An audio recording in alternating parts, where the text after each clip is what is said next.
Мен өзümdün sözümdü negizgi zakonubuz, konstitutsiyanın garanti prezidentimiz Sooronbay Jeenbekovga kayırlığı bilen başlayın. Urmattуу prezident, kıyladan beri sottor жарыяланган amnistiyаны murdagı депутат Садыр Жапаровга колдонушпай аттатып кетип жатышат.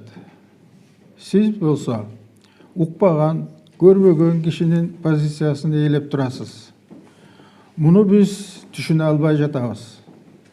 Же сиздин да мурунку президенттер сыяктуу алтын маселесине илинчегиңиз барбы? Siz күрөшүп жаткан каргыш деген коррупцияны ана башын биздин биринчи президентибиз Акаев